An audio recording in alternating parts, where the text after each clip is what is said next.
दुख दर्द भावों के सब मिटे सतगुरु चरण नित से। ये दुख दर्द भव के सब मिटे सतगुरु चरण नित से। ये गुरु भक्ति बिन कछु ना बने नहीं सकल संतन कही। गुरु भक्ति बिन कछु ना बने। श्री सद्गुरु महाराज की जय।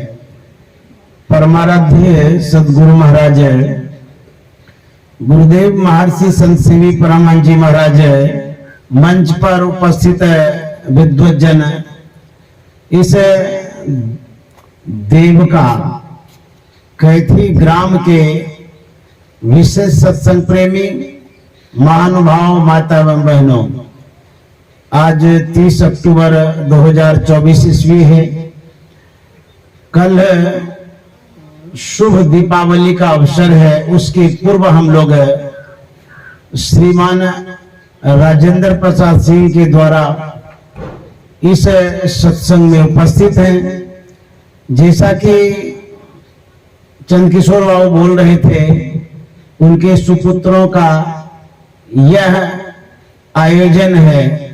विशेष रूप से उनके मन में हुआ कि हम स्पेशल सत्संग कराएंगे अपने खर्च से। तो इन पिता पुत्रों को भी देखिए, सराहनीय बात है। पिता के भी मन में श्रद्धा है और पुत्र भी चाहते कि हम अपने खर्च से सत्संग करावें। जो हमारे आदरणीय मुकेश कुमार सिंह जी हैं, मैं उन्हें धन्यवाद देता हूं, साधुवाद देता हूं। इतनी अच्छी व्यवस्था उन्होंने दिया है और सुनते हैं कि यहाँ बराबर इस आवास पर सत्संग होते रहता है। बड़े बड़े विद्वान महात्मा यहाँ आते हैं और राजेंद्र बाबू बराबर सत्संग कराते हैं। कराते ऐसे नहीं है, बल्कि तन मन धन वचन लगा देते हैं। बड़ा सत्संग कराए हैं अभी कुछ दिन पहले, उसमें भी बहुत धन खर्चा हुआ। तो ऐसे धर्मात्मा पुण्यात्मा हमारे राजेंद्र अमीन साहब, मैं उन्हें नमन करता हूं। और इस बार मौका मुझे मिला है, जो कि अमीन साहब ने मुझे आमंत्रित कर बुलाया है और इतने आप सभी सत्संगियों का एक साथ दर्शन मिल रहा है। मैं सौभाग्यशाली हूं। आप लोग पुराने सत्संग प्रेमी हैं। सत्संग की गंगा में आप लोग बराबर अवगाहन करते रहते हैं, डुबकी लगाते रहते हैं। मैं आपके बीच पहली बार आया हूं। हम लोगों को जो गुरु महाराज ने सिखाया है सत्संग करने के लिए, उस आधार पर हम लोग सत्संग करते आ रहे हैं। गुरु महाराज की पवित्र वाणी है कि नित्य प्रति सत्संग कर ले प्यारा, तेरा कार सरे सारा। यदि आप बराबर सत्संग करते हैं, आपका जो भी काम है सब बन जाता है। चाहे वो लौकिक कार्य हो या पारलौकिक कार्य हो, सभी कार्यों में सफलता मिलती है।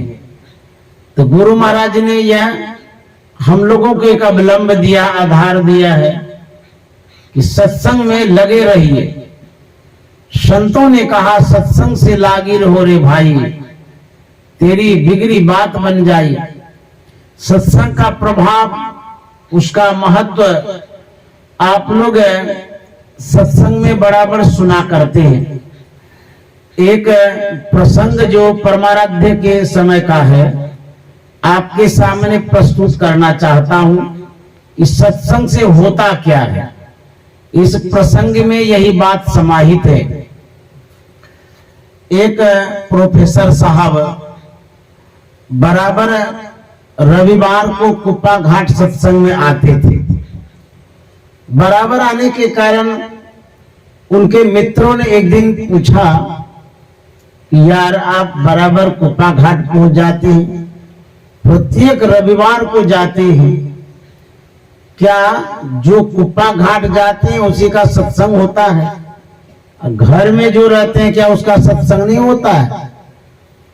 तो प्रोफेसर साहब ने कहा कि नहीं नहीं, हमारे गुरु महाराज ने कहा जहां रहो सत्संग करो, जहां कोई रहते हैं वहीं सत्संग हो जाता है। तो बोले तब बराबर आप कुप्पा घाट क्यों जाते हैं? मैं देखता हूं कि रविवार को आप पहुंच ही जाते हैं। प्रोफेसर साहब ने कहा था कि मित्र क्या कहेंगे, जब कुप्पा घाट जाता हूं, परमाराध्य सदगुरु महाराज का दर्शन प्रसन्न करता हूं, मेरा मन रूपी बैटरी चार्ज हो जाता है। जब 6 रोज तक आप लोगों के बीच में होता हूं तो बैटरी डिस्चार्ज हो जाता है, पुनः मैं 7वें रोज चार्ज कराने के लिए जाता हूं। तो यह जो सत्संग स्थल है, सत्संग आयोजन जो है, यहां पर हमारा मन उत्प्रेरित होता है, प्रभावित होता है, विकसित होता है, मन का उत्थान होता है।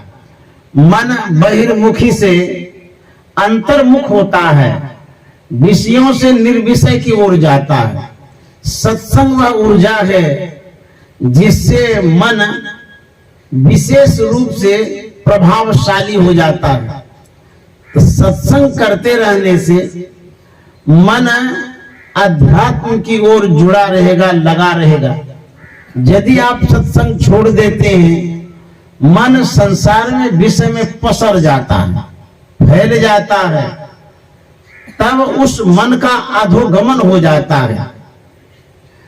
जब आप किसी जल को ऊंचे स्थान से गिराते हैं, स्वभावतः वह जल सरलता पूर्वक, सहजता पूर्वक नीचे ढड़क जाता है। उसी नीचे गिरे हुए जल को यदि आप उठाना चाहें तो बड़ी कठिनाई होती है।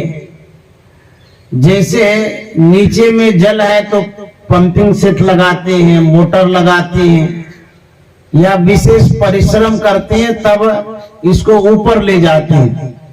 ठीक उसी तरह से मन का विषय में ढरकना स्वाभाविक है, इसके लिए प्रयास करने की आवश्यकता नहीं है। मन को पाप में लगाने की आवश्यकता न, अपने लग जाता है। लेकिन पुण्य में जब लगाएंगे, धर्म की ओर लगाएंगे, तो बहुत प्रयास की आवश्यकता होती है। उसी तरह से इस मन को लगाना पड़ता है। यदि नहीं लगाएंगे कि ये पाप की ओर जाएगा, विषय की ओर जाएगा, नीचे गिरते रहेगा। ये नीचे गिरते गिरते गिरते नरक की ओर ले जाना जाएगा। इसीलिए मन पर निगरानी रखनी पड़ती है, मन को उठाना पड़ता है, मन को सत्संग में लगाना पड़ता है। सत्संग से लागी रहो रे भाई, तेरी बिगड़ी बात बन जाई। भूले मन को समझा लीजिए, सत्संग के बीच में आए के जी, अब की बेर नहीं चूकना 84 में जाए के जी। सत्संग में यदि आप आते हैं, जो मन भूला हुआ है संसार में, सुधार करने का इसको अवसर, मौका मिलता है। अन्यथा यह मन आज से नहीं, जब से हम इस सृष्टि में आए हैं तब से संसार में ही लगा हुआ है। और इस कारण से हम लोग आवागमन में पड़ जाते हैं।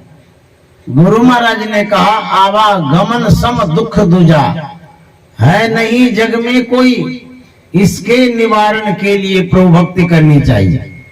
सत्संग से साधना में बल मिलता है। सत्संग यदि छोड़ देते हैं तो साधना में प्रगति करने में बहुत कठिनाई आती है। गुरु महाराज बराबर सत्संग करते थे, यहां तक कि गुरु महाराज ने कहा कि सत्संग मेरी सांस है। अब देखिए, सांस यदि बंद हो जाए तो लोग मर जाएगा।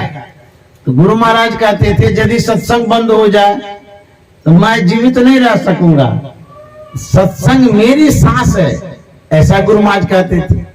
जहां हम लोग सत्संग करते हैं, सदगुरु महाराज सूक्ष्म रूप से विराजते हैं, रहते हैं। जब गोस्वामी जी के विचारों को पढ़ते हैं, उनके विचारों से पता चलता है कि उनके मन में सत्संग के प्रति कितना लगाव था। भगवान से उन्होंने विनती की, प्रार्थना किया, मांग किया, हे भगवान दे ही सत्संग।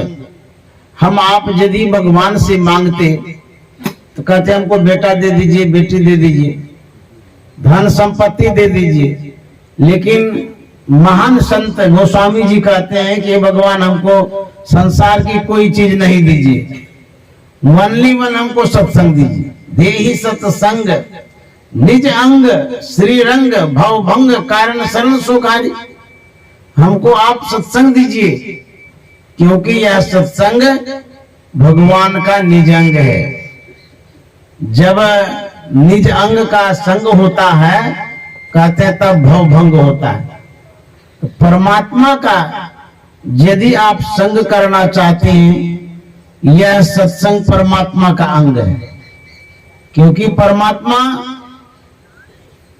ज्ञान स्वरूप है, इसलिए सत्संग में यदि आप आते हैं तो परमात्मा का संग होता है। इस सत्संग से लाभ क्या मिलता है? कबीर साहब ने तो कहा इस सत्संग में लाभ बहुत है, तुरंत मिला वे गुरु से, गुरु मन ज्ञान से। इस सत्संग में बहुत लाभ है।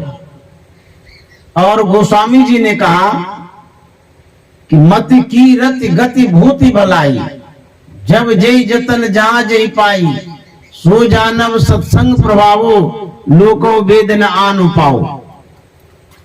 अच्छी बुद्धि सत्संग से प्राप्त होता है। समाज में जो यश और कीर्ति को प्राप्त करते हैं, वो सत्संग के प्रभाव से। यदि किसी की सद्गति होती है, वो सत्संग के कारण। आपको यदि संपत्ति मिलती है, वो भी सत्संग के कारण। तो दुनिया में यदि आप सुख संपत्ति चाहते हैं तो गोस्वामी जी के अनुसार सत्संग करिए। कबीर साहब की वाणी सत्संग के विषय में है, करु सत्संग भरम घर टूटे, करु सत्संग भरम घर टूटे, करु सत्संग भरम घर टूटे, भरम घर टूटे, भरम घर टूटे, भरम घर टूटे, भरम घर टूटे, करु सत्संग भरम घर टूटे, करु सत्संग भरम घर टूटे, करु सत्संग भरम घर। कबीर साहब कहते हैं सत्संग करिए तो भरम घर टूटेगा। भरम कहते हैं अज्ञानता को। हमारे अंदर में जो अंधकार है, यही भरम का रूप है। भरम जैसे आप भ्रमित हो जाते हैं, सशंकित हो जाते हैं, कंफ्यूज हो जाते हैं, उसी को भरम कहते हैं। मन में जो बातें आती है, जिन बातों का आप डिसीजन नहीं ले पाते, उसी को भ्रम कहते हैं। निर्णय क्या करें नहीं करें समझ में बात नहीं आती, इसको भ्रम कहते हैं। यदि आप निर्भ्रम होना चाहते हैं, भ्रम को दूर करना चाहते हैं, तो कबीर साहब का तो सत्संग करिए। करो सत्संग भरम कर टूटे। हमारे अंदर में एक भरम नहीं है, सुबह से शाम तक भरम ही भरम है। आपको किसी पर विश्वास ही नहीं होता है कि ये जो व्यक्ति है सही है कि नहीं है।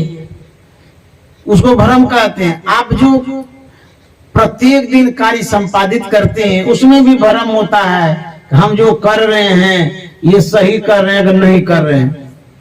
आप स्वयं भ्रमित होते रहते हैं, सशंकित होते रहते हैं, डिसीजन नहीं ले पाते। क्यों? अंधकार के कारण, अज्ञानता के कारण। जैसे यहां यदि अंधकार हो जाए, हाथ को हाथ न सूझे, उस समय आपको बहुत भ्रम होगा, कहीं हम आगे बढ़ेंगे कांटे में न पैर चला जाए, गड्ढा में न पैर गिर जाए, कहीं पैर से टकरा तो नहीं जाएंगे। मुश्किल हो जाता है कदम बढ़ाना, ये अंधकार के कारण ऐसा होता है। जब तक हम अज्ञानता में रहेंगे, अंधकार में रहेंगे, कहता है इस नगरी में तिमिर समाना, भूल भरम हर बार, खोज करो अंतर उजियारी, छोड़ चलो नौ द्वार। इस नगरी शरीर रूपी नगर में अंधकार ही अंधकार है। इस कारण से कहते हैं भूल भरम हर बार, भूल भी होती है, भरम भी होता है। तब क्या करना है? राधा स्वामी साहब कहते हैं खोज करो अंतर उजियारी, हमारे अंदर में प्रकाश है, उसकी खोज करिए। खोज हम तभी करते हैं जब कोई न कोई वस्तु खोई हुई रहती है। जैसे मान लीजिए आपका रुपया हेरा गया है, तभी हम खोजते हैं। तो प्रकाश को खोजने के लिए कहा जाता है। तो क्या प्रकाश खो गया है, हेरा गया है? जब हम अंधकार में रहते हैं तो प्रकाश से हम सुदूर खड़े रहते हैं। हेराया तो नहीं है, लेकिन आप उन वस्तुओं को जान नहीं पा रहे हैं कि हमारी चीजें यहीं पर है। जैसे मान लिया जाए एक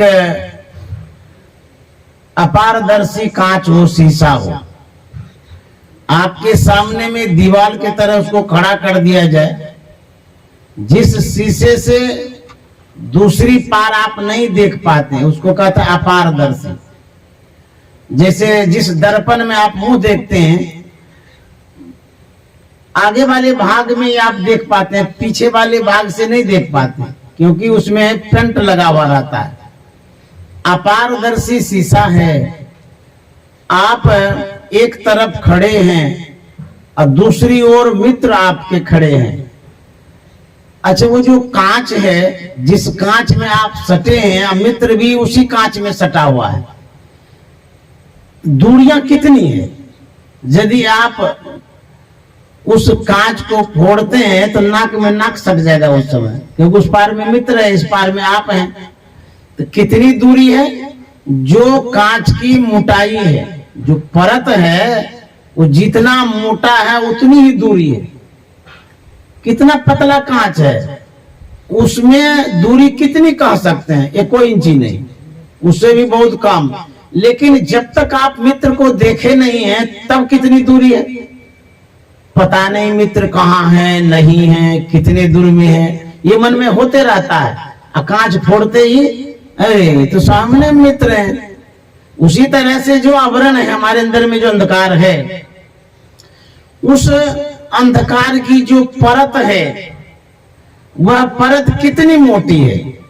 यदि हम उपनिषद को पढ़ते हैं तो उसमें लिखा हुआ यदि शैल समं पापम विस्तीर्णम बहुयोजनम विद्यते ध्यान योगे नान्यो भेद कदाचन। वह जो अंधकार है वह कई योजन तक फैला हुआ है। हमारे अंदर में अंधकार है, कई योजन तक फैला हुआ है। अब जरा कल्पना करिए, सारे 3 हाथ के शरीर में अंधकार कई योजन तक कैसे फैल सकता है? शरीर सारे 3 हाथ का है, उपनिषदकार कहता है कई योजन तक फैला हुआ है। आपके पास मोबाइल है टच स्क्रीन वाला, भले किसी बिरले के हाथ में ना हो, लेकिन प्राय मोबाइल टच स्क्रीन वाला है। अच्छा, उसमें जब आप YouTube खोलते हैं, जब मैटर को स्लाइड करते हैं, ऊपर करते हैं, चाहे वो समाचार का हो या वीडियो कोई भी हो, स्लाइड जब करते हैं तो ऊपर होता है। ऊपर हुआ एक बार, 2 बार, 3 बार, 1000 बार, लाखों बार होता है। अब जरा सोचिए, मोबाइल तो इतना सा छोटा है, पतला भी है, वो निकल कहां से रहा है? 1 बीघा तक निकलते रहता है, कहां से आता है? अब बुझिए तो कैसे घुसा हुआ है उसमें मैटर। उसी तरह से जो अंधकार है उसकी जो सीमाएं हैं, उपनिषदकार कहते हैं कई योजन तक फैला हुआ है, लेकिन दूरियां कितनी है। जिस तरह से कांच को फोड़ते ही मित्र आपके सामने में उपस्थित रहता है, उसी तरह से अंधकार जैसे फट जाता है, उसके बाद आपको प्रकाश मिल जाता है। तो प्रकाश और अंधकार साथ साथ है, लेकिन जब तक अंधकार का आवरण नहीं हटेगा, प्रकाश का दर्शन नहीं होगा। इसलिए कबीर साहब कहते हैं, करु सत्संग भरम घर टूटे, करु सत्संग भरम घर टूटे, करु सत्संग भरम घर टूटे, भरम घर टूटे, भरम घर टूटे, भरम घर टूटे, करु सत्संग भरम घर टूटे, करु सत्संग भरम घर टूटे।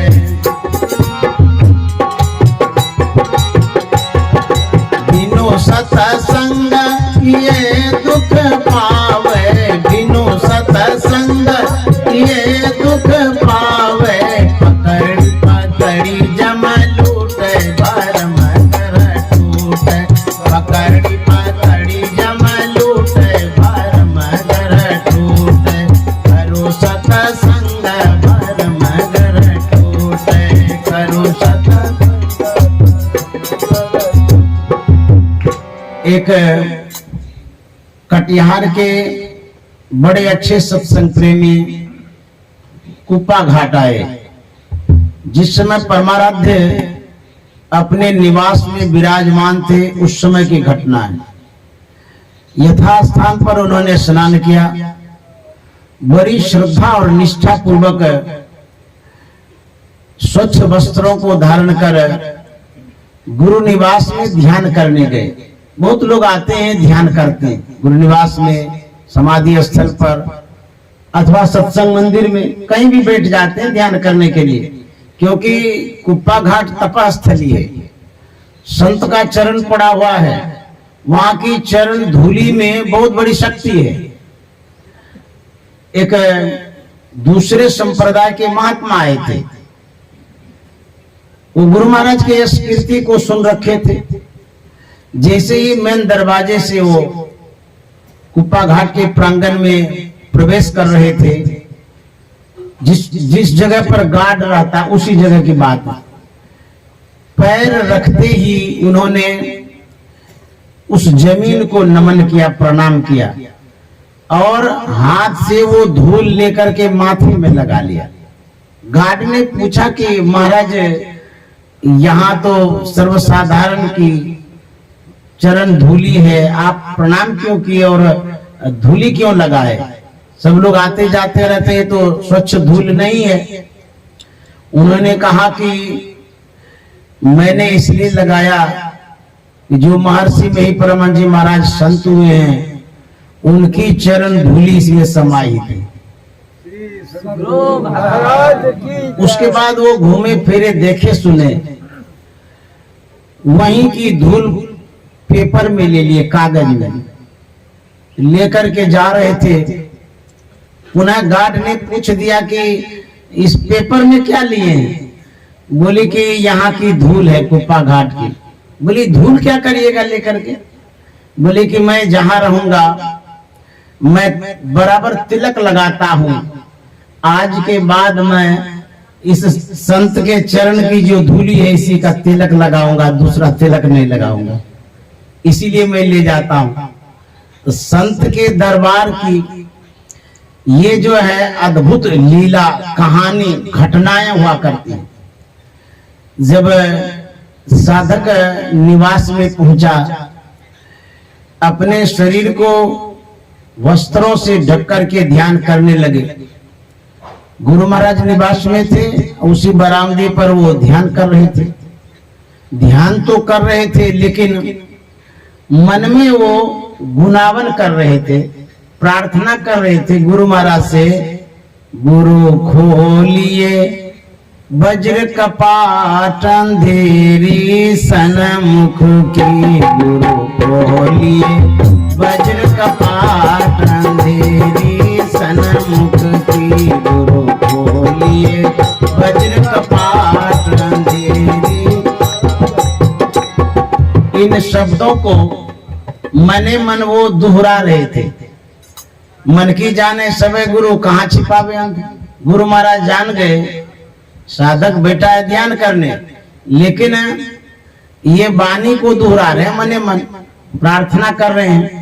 परमाराध्य अपने आसन पर से उठ गए, साधक के सामने खड़े हो गए और गुरु महाराज ने कहा, अरे सब काम में ये दास्य करेगा, तुमको तो चाबी दे दी गई है, अपने से खोलो।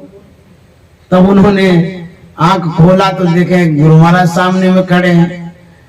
तो प्रार्थना करने से सदगुरु की कृपा होती है, और ये जो अंधेरा सामने में है बड़ा कठिन है। इतना कठिन है तो कहते हैं ये पहाड़ के समान है। जैसे पहाड़ कठोर होता है, उसी तरह से ये अंधकार कठोर भी है, कठिन भी है, और इसकी सीमाएं भी बहुत लंबी है। इसीलिए साधक प्रार्थना भी कर देते हैं और ध्यान भी करते हैं। ध्यान करने से अपना बल आप लगाते हैं, प्रार्थना जब करते हैं इष्ट का बल उसमें जुड़ जाता है, तो जल्दी सफलता मिल जाती है। इसलिए गुरु महाराज ने भी प्रार्थना किया है, गुरु मम सूरत को गगन पर चढ़ाना, दया करके सतधुन की धारा गाना, गुरु मम सूरत को गगन पर चढ़ाना, दया करके सतधुन की धारा गाना, गुरु मम सूरत को गगन पर चढ़ाना, दया करके सतगुण की धारा। गुरु महाराज कहते हैं अपने गुरुदेव से, हे गुरुदेव मेरी सूरत को अंतराकाश में चढ़ा दीजिए। जैसे कोई बच्चा है, वो किसी दीवार पर चढ़ना चाहता है, सीढ़ी पर चढ़ना चाहता है, छत पर चढ़ना चाहता है, चढ़ नहीं पाते हैं तो कहते मम्मी हमको थोड़ा चढ़ा दो, सहयोग चाहते हैं। तो गुरु महाराज कहते हैं कि हमारी जो सूरत है उसको अंतराकाश में चढ़ा दीजिए, लक्ष्य में लगा दीजिए, हमारा जो उद्देश्य है उसमें प्रतिष्ठित कर दीजिए। यह सबों की समस्या है, जितने साधक हैं। ये गुरु महाराज ने तो हम लोगों के लिए पदबद्ध कर दिया है, एक अवलंब दे दिया है हम लोगों के लिए। वो प्रार्थना कहते हैं गगन पर चढ़ाना, दया करके सतधुन की धारा गाना। हे गुरुदेव दया करके जो अंतर की ध्वनि है उस ध्वनि में हमारी सूरत लग जाए, यह आपसे प्रार्थना है। और क्या मांगते हैं? अपनी किरण का सहारा गहाकर, अपनी किरण का सहारा गहाकर, परम तेज में रूप अपना दिखाना, गुरु मम सूरत को गगन पर चढ़ाना, दया करके सतगुण की धारा गाना, गुरु मम सूरत को गगन पर चढ़ाना,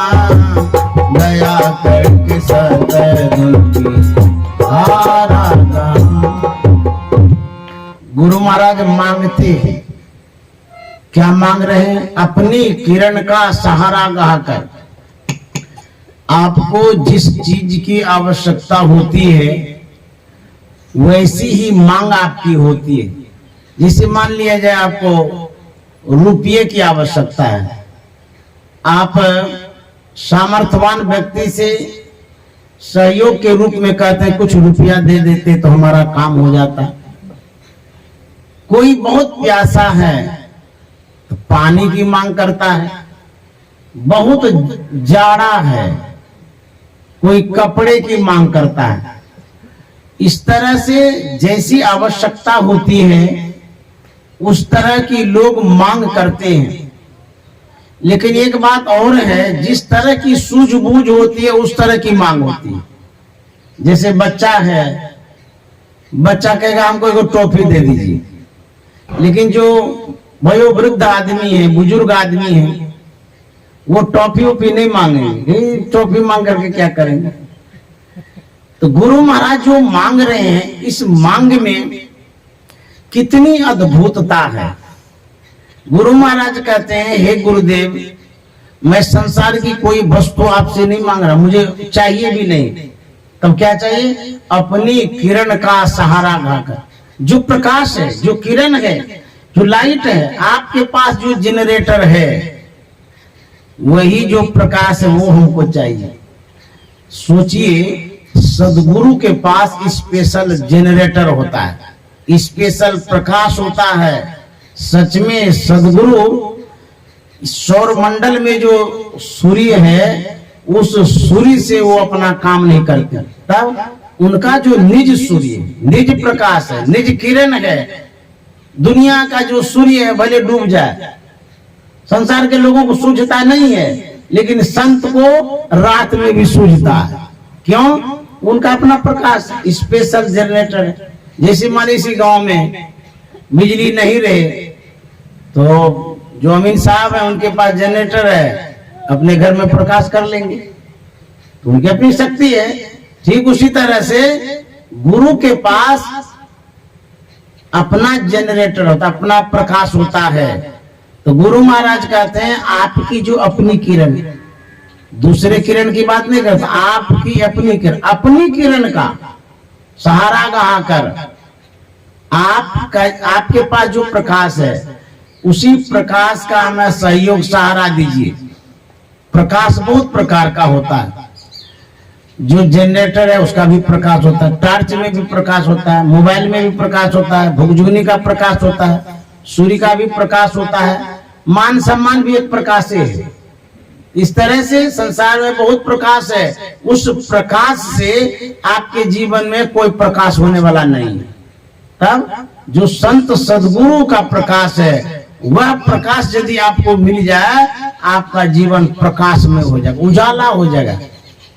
अपनी किरण का सहारा गाकर परम तेजोमय रूप अपना दिखाना। हे गुरुदेव, आपका जो रूप है तेजस्व रूप है, तीक्ष्ण रूप है, परम पवित्र रूप है, प्रकाशमान है, उसमें स्वच्छता है, पवित्रता है। हम लोगों का जो शरीर है, जो रूप है, उसमें मलिनता है, लेकिन सदगुरु का जो रूप है उसमें मलिनता नहीं, शुद्धता है, पवित्रता है, तेजोमय प्रकाश स्वरूप। किसी तरह की मलिनता सदगुरु के रूप में नहीं है। तो सदगुरु का रूप कैसा है? इस शरीर को तो हम लोग रूप मानते ही हैं, लेकिन सदगुरु का जो रूप है उसका वर्णन गुरु महाराज ने किया है। पद नख बिंदु धरी, मन दृष्टि स्थिर करी, नख तेंदु भानु में गुरु रूप पाव। ये गुरु का रूप है। प्रकाश स्वरूप गुरु होते हैं। और इस रूप का जब दर्शन होता है तब साधकों का कल्याण होता है। वही गुरु महाराज कहते हैं, अपनी किरण का सहारा गाकर परम तेज में रूप अपना दिखाना। गुरु मम सूरत को गगन पर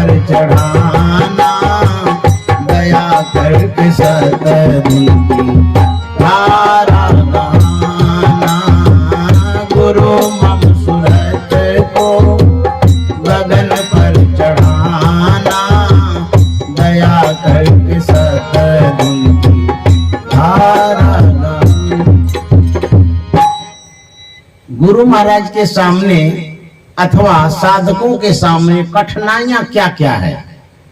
गुरु महाराज कहते हैं साधन भजन हीन मौसम न को, साधन भजन हीन मौसम न को, मेरी इस दुर्बलता को प्रभु जी हटाना, गुरु मम सूरत को गगन पर चढ़ाना, दया करके सतधुन की धारा गाना। गुरु महाराज कहते हैं साधन भजन हीन मौसम न को, भजन करने का जो साधन है उसमें मैं अपने आप को हीन समझ रहा हूं। जो व्यवस्था होनी चाहिए भजन का, जैसे कि मन परिपक्व हो, मन शुद्ध हो, मन पवित्र हो, जो कमजोरियां हैं वह कमजोरियां हावी हो गई है। कहते साधन भजन हीन मौसम न को, मेरी जो ये दुर्बलता है, जो कठिनाई है, दिक्कतें हैं, कहते हैं प्रभु जी हटाना, आप हटा दीजिए। भजन करने में बहुत कठिनाइयां आती है। जो साधक हैं उन्हें पता चलता है, जैसे हमारे ऋषि बाबा हैं वहां ध्यान करते हैं, एक ही लक्ष्य इनका ध्यान करना। इनको पता होता होगा कि कठिनाइयां क्या है। बैठते तो हैं साधन भजन के लिए, लेकिन मन बहुत भागता है। ये कठिनाइयां है ना, मन बहुत चंचल है, मन स्थिर नहीं रहता है। हम संसार के लोग सुबह से शाम तक मन के विषय में चर्चा करते रहते हैं, बोलते रहते हैं, मन नहीं लगता है, मन खाने का हो गया है, मन सोने का हो गया, बच्चा भी बोलता रहता है। आप सबों से मैं पूछना चाहूंगा, जिस मन के विषय में सुबह से शाम तक आप चर्चा करते रहते हैं, इस मन को आप देखें, भेंट हुई है? ले भेंट हुई नहीं है, सुबह से शाम तक उसी के विषय में बोलते रहते हैं। अब मुझे बड़ा विचित्र बात है, दर्शन हो नहीं रहा है, दिखाई देता नहीं है वो मन कैसा है। सच में संत ही मन को जानते हैं, सर्वसाधारण नहीं जानते। बोलते जरूर हैं, लेकिन कोई था पता नहीं कि मन कैसा है, टेढ़ा है कि मोटा है कि छोटा है कि नाटा है। बहुत बदमाश मन है। कबीर साहब इस मन के करतूत को बताते हैं अपने पद में। क्या कहते हैं? यह मन जालिम जोरेरी बरजे नहीं माने, यह मन जालिम जोरेरी बरजे नहीं माने, बरजे नहीं माने, बरजे नहीं माने, बरजे नहीं माने, यह मन जालिम जोरेरी बरजे नहीं माने, यह मन जालिम जोरेरी बर। कबीर साहब कहते हैं यह मन जालिम है। जालिम कहते हैं जो आपको ठगता है, धोखेबाज जो है, जालसाज आदमी, बातों में फंसाता है, फेड़ पांच में जो फंसाता है उसको कहते हैं जालिम। मन कैसा जालिम है, धोखा देते रहता है सुबह से शाम तक, इसी में हम फंसते रहते हैं, रोज फंसते हैं हम लोग। मन रोज हमारा शिकार करता है, फंसा फंसा के रखता है, अब पता नहीं लगता किसी को। कबूतर वाली कहानी है कि कबूतर को सिखा दिया कि जंगल में शिकारी आता है, दाना डालता है, जाल फैलाता है, देखो उसमें फंसना नहीं। सबको सिखा करके तैयार कर दिया। उसके बाद वह कबूतर जाता है जंगल में, एक जगह शिकारी दाना डाल दिया था, जाल बिछा दिया था, और वो रट रहा था शिकारी आएगा दाना डालेगा, उसमें फंसना नहीं। अब बोल भी रहा था, फंसते भी जा रहा था, दाना खाते जा रहा था। वही हाल है, ये मन रोज फंसाता है। हम लोग फंसते हैं, अब परखते ही नहीं, पहचान ही नहीं होती है। एक व्यक्ति था, रात्रि में दोनों दंपति सोए हुए थे। विश्राम कर रहे थे। उनके घर में आहट हुई तो पत्नी जग गई। उनको लगा कि हो कोई गुंडा बदमाश आ गया है। अपने पति से वो कहती है कि देखिए न, लगता है कि कोई चोर तो नहीं आ गया है। वो सोया हुआ था, गहरी नींद में था। उनके पति देव ने कहा मैं सब जानता हूँ। अच्छा जानता है तब तो ठीक है, सुरक्षा करेंगे। वह दरवाजा खोलता है, चोर आगे बढ़ता है। वो महिला कहती है कि लगता है कि अंदर आ रहा है। उसके पति देव का तो मैं सब जानता हूँ। फिर वो आगे बढ़े, जहाँ खजाना था उस ओर जा रहा था। वो महिला कहती है ये तो खजाना की ओर बढ़ रहा है। उसके पति देव का तो मैं सब जानता हूँ। मुझे बड़ा विचित्र बात है, जानता सब है लेकिन करता तो कुछ नहीं है। फिर जाकर के खजाना लेने लगा। पत्नी कहती है कि खजाना से सामान ले रहा है, सब वस्तुएं निकाल रहा है। उसके पतिदेव का तो मैं सब जानता हूँ। वह चोर पोटली बना करके निकल गया घर से। पत्नी कहती है वो तो लेकर के चला गया, पतिदेव का तो मैं सब जानता हूँ। पत्नी कहती है आप खाक जानते हैं, सब लुट गया, आप जानते ही रह गए। कहते हैं इलम पढ़ा अमल ना किया, अमल बिन इलम खाक है जी। इलम पढ़ा अमल किया उसका मैं मुस्ताक हूँ। तो जब तक अमल नहीं करेंगे तो जो कला आपके पास है, इलम है, वो सब बेकार है। वो कला काला ही है। तो अमल की आवश्यकता है। तो गुरु महाराज कहते हैं साधन भजन इन मौसम को, मेरी ये कठिनाइयां हैं। और कबीर साहब कहते हैं ये मन धोखेबाज है। जिस मन को हम रोकते हैं कि ये काम मत करो, इसके करने से बदनामी होगी, लेकिन बार बार वही करता है। मना ही करते हैं लेकिन मन नहीं मानता है। ऐसा क्यों? आपके अंदर में मन है, आपकी बात वो नहीं मानता है। जरा सोचें, जैसे मान लीजिए आपका एक नौकर है, आप शॉप में दुकान में उसको रख दिए, वो आपकी बात को नहीं मानता है, फिर भी आप रखे हुए हैं। इसका मतलब है मालिक कमजोर है, मालिक के पास शक्ति नहीं है, तो डरता है नौकर से, हटा देंगे कहीं कुछ कर देगा तो। आपका मन है, मानता नहीं है, तो कुछ करते हैं? कोई तो स्टेप लेना चाहिए मन के लिए, कुछ नहीं करते हैं। कबीर साहब कहते हैं जोया मन को पकड़ा चाहे, जोया मन को पकड़ा चाहे, जोया मन को पकड़ा चाहे, भागत साकर तोरे जीवर जय नहीं माने, भागत बर जय नहीं माने, यह मन जाल में जोरी पर जय नहीं माने, यह मन।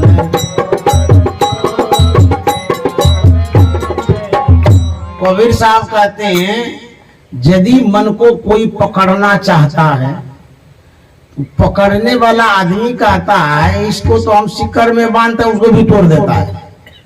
अब बुझिए कितना मन मजबूत है। मान लिया जाए एक गाय है आपके पास, उसको एक रस्सी से आप बांध रहे हैं, और यदि रस्सी कमजोर हो तो गाय तो तोड़ के भागेगी। मान लिया हाथी है, कमजोर सिक्कर लगाते हैं, वो तोड़ के भाग जाएगा। अच्छा जिस खूंटा में बांधे, यदि खूंटा कमजोर हो तो तब भी उखाड़ पुखाड़ करके भाग जाएगा। तो हम जिस खूंटे में, जिस रस्सी में मन को बांधते हैं, वो हमारी रस्सी और खूंटा दोनों कमजोर। किसमें बांधते? मन बुद्धि से बंधता है। तो हमारी जो बुद्धि है वो परिपक्व है, कमजोर है। तो जिस बुद्धि से आप मन को बांधना चाहते हैं उसको मनवा लगाता ही नहीं। तब क्या करेंगे? जैसे आपके पास जो रस्सी है, उस रस्सी को आप यदि मजबूत करना चाहते हैं, मजबूत करने के लिए क्या करना होता है? उस रस्सी को 2 बार कर दीजिए, 3 बार कर दीजिए, 4 बार करिए तो रस्सी मजबूत हो जाएगी। रस्सी पर रस्सी लगाते जाएगा तब मजबूत हो जाएगी। हमारे पास जो मन है वह विषयी मन है, संसारिक मन है, अज्ञानता वाला मन है। हमारी जो बुद्धि है, हमारी बुद्धि कमजोर है, क्योंकि सिर्फ भौतिक ज्ञान हमारे पास है। इसीलिए इसको तोड़ देता है।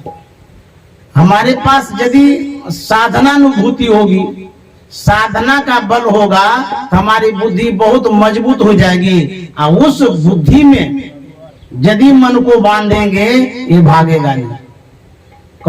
पलटू साहब कहते हैं, मन नहीं पकड़ा जाए बहादुर जवान है, करत रहे खुरखुंद बड़ा शैतान है, ऐसा यार हरी बसे इस हलक में, उड़ता कोस 50 पंख बिन पलक में।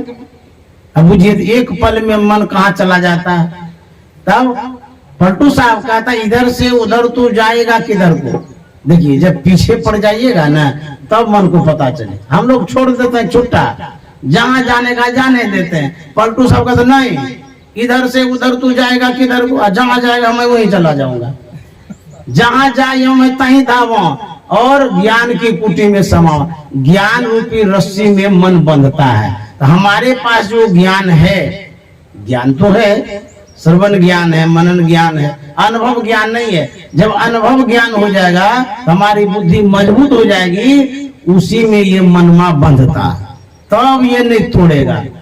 दृढ़ करु दृढ़ करु दृढ़ करु हो जोगी, दृढ़ करु हो जोगी, दृढ़ करु हो सुरतिया की डोरिया, दृढ़ करु हो सुरतिया की डोरिया, दृढ़ करू, दृढ़ करू, दृढ़ करू, दृढ़ करू हो जोगी, दृढ़ करू हो जोगी, दृढ़ करू हो सुरतिया की डोरिया, दृढ़ करू हो सुरतिया की डोरिया।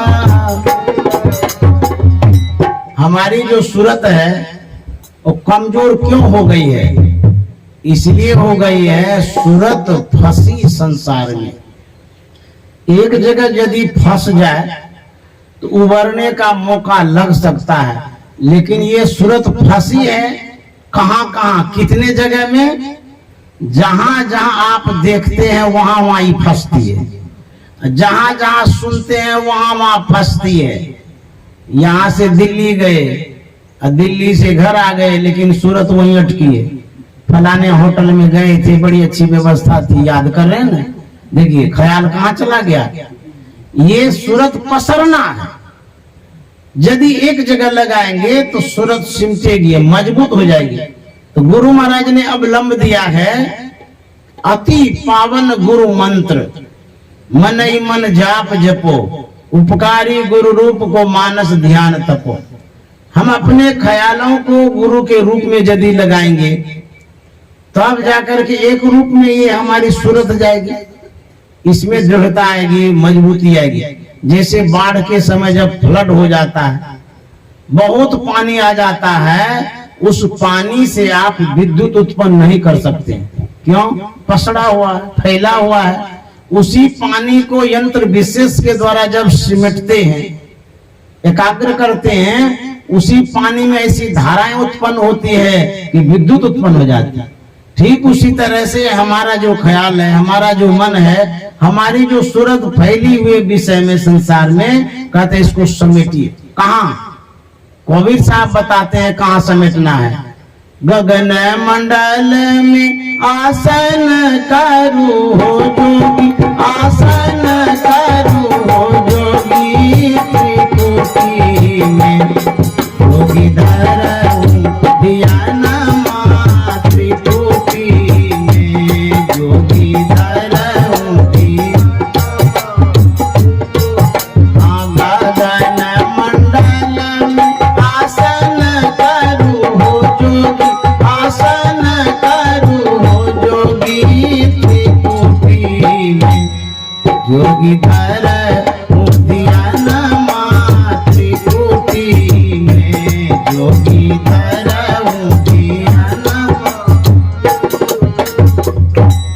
सूरत को समेटने का जो स्थान है कहते गगन मंडल, अंतराकाश। अंतराकाश में बहुत स्पेस है, बहुत जगह है, लेकिन कबीर साहब स्पष्ट करते हैं त्रिकुटी में, आज्ञा चक्र में सूरत को समेट सकते हैं। जब वहां पर सूरत सिमटेगी तब जाकर के विद्युत उत्पन्न होगा, प्रकाश उत्पन्न होगा। तो अंधकार से प्रकाश में जाने के लिए अपनी सूरत को, ख्यालों को समेटना है। हमारा जो ख्याल है संसार में फंसा हुआ है, लेकिन ये मन बदमाशी करता है, हमारे ख्यालों को भटकाता रहता है, इधर उधर जाते रहता है, भगाते रहता है।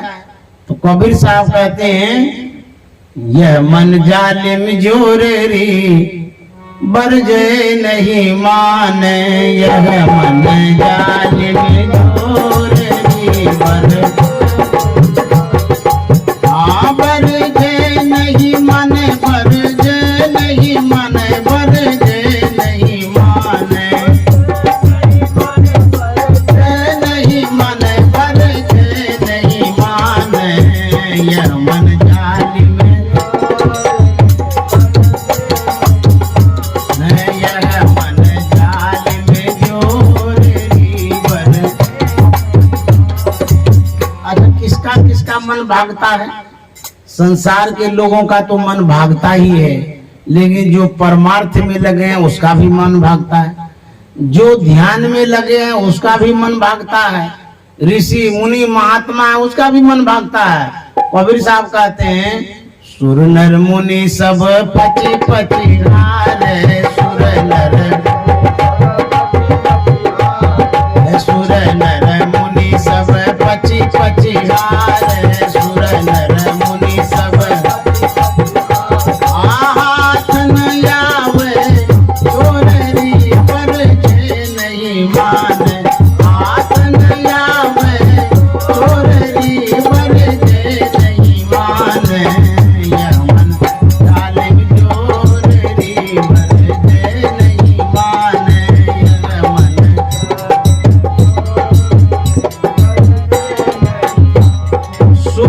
सुर मन देवता, देवता का भी मन भागता है।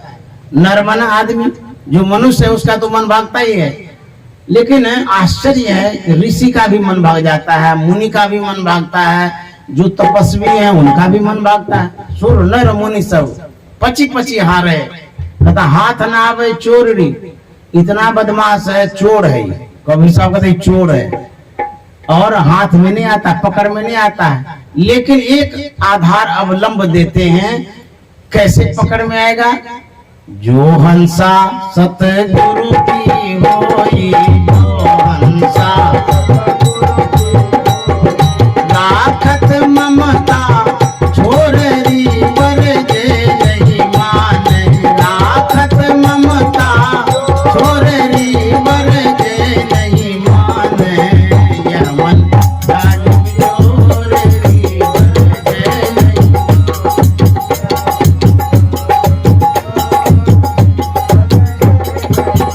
कबीर साहब कहते हैं, जो हंसा, हंसा का मतलब होता है जो सच्चे व्यक्ति हैं, सत्संगी हैं, सज्जन हैं, ज्ञानी हैं, यदि वो व्यक्ति गुरु के शरण में जाते हैं, सदगुरु से सद्ज्ञान लेते हैं, वही बच पाते हैं। कहे कबीर सुनो भाई साधो, कहे कबीर बचो गुरु की ओटरी बरजे नहीं माने, बचो गुरु की ओटरी बरजे नहीं माने, यह मन जालिम जोरेरी बरजे नहीं माने, यह मन। कबीर साहब कहते हैं कि यदि संत सदगुरु के चरण शरण को ग्रहण करेंगे, कहते हैं बचो गुरु की ओटरी, ओट में न होता है आर, किनारा, आंचल। जैसे माता जी अपने बच्चों को आंचल में छिपा के रखती है, उसी तरह से जो ज्ञान का ओट है, गुरु का ओट है, गुरु का किनारा जो है, यदि उसमें कोई लगता है वो बच पाता है। तो इस तरह से मन से हम बच पाते हैं। तो अभी मैं यहीं पर विराम दे रहा हूं, क्योंकि जो समय निर्धारित किया गया था वह शेष हो गया है। मैं आदरणीय जो हमारे राजेंद्र बाबू हैं, अमीन साहब, उन्हें धन्यवाद देता हूं, और उनके जो सुपुत्र हैं आदरणीय मुकेश कुमार सिंह जी, बहुत बहुत साधुवाद। ऐसे पिता पुत्र को मैं नमन करता हूं। और आगे का जो कार्यक्रम है हमारे जो मंच संचालक महोदय हैं वो सूचित करेंगे। श्री सद्गुरु महाराज की जय।